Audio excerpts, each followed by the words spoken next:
This is one clever yet so simple geometry puzzle. Take a look at this figure. We have three rectangles placed side by side.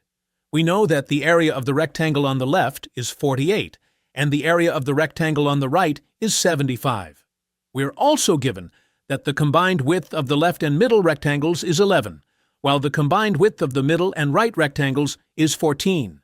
Our goal is to find the area of the middle rectangle. So, can you solve it? Give it a try.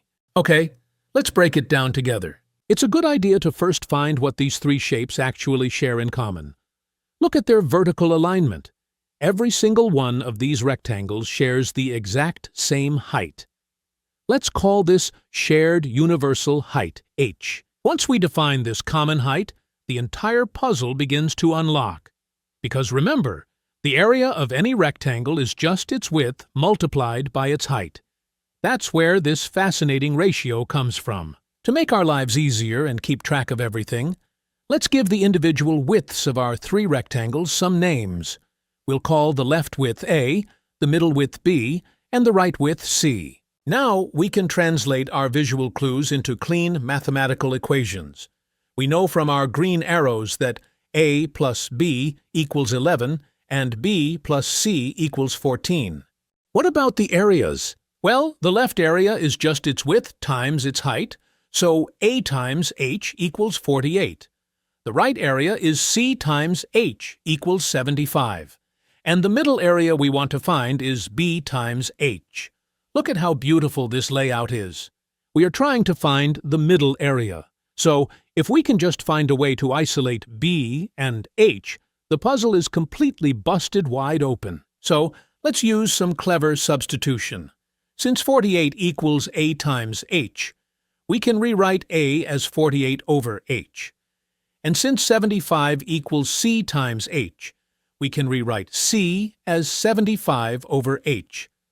Now let's look back at our width equations. If A plus B equals 11, then B must be equal to 11 minus A. And if B plus C equals 14, then B must also be equal to 14 minus C.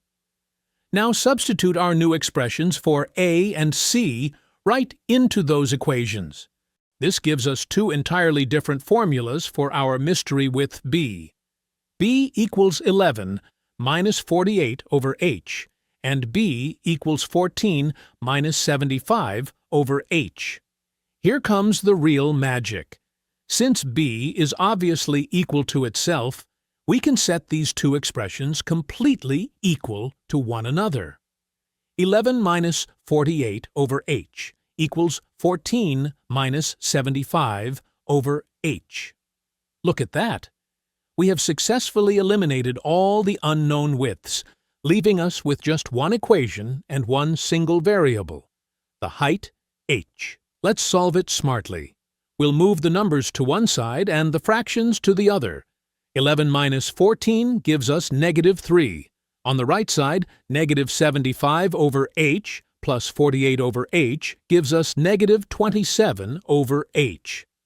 Multiply both sides by h to get negative 3h equals negative 27. Divide by negative 3, and there you have it.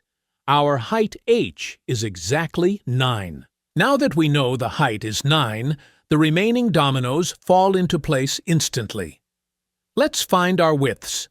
C was 75 over h, which means 75 over 9, simplifying beautifully to 25 over 3. A was 48 over h, which is 48 over 9, simplifying to 16 over 3. We know that A plus B equals 11. Since A is 16 over 3, let's plug it in. To subtract it smoothly, we can rewrite 11 as 33 over 3. So B equals 33 over 3 minus 16 over 3, which leaves us with a middle width B of exactly 17 over 3. Now for the grand finale.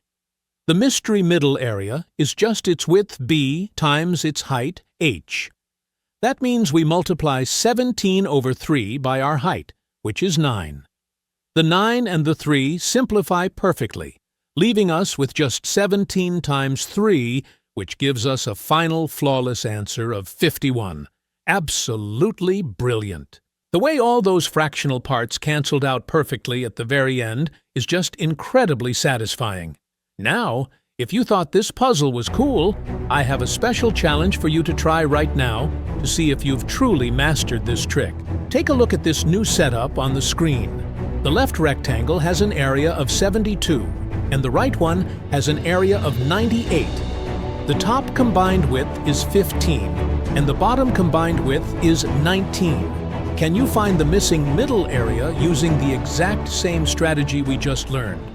Pause the video, figure it out, and drop your answers in the comments section below. If you enjoyed unlocking this math mystery, make sure to hit that subscribe button, give the video a like, and share it with a friend who loves a good challenge.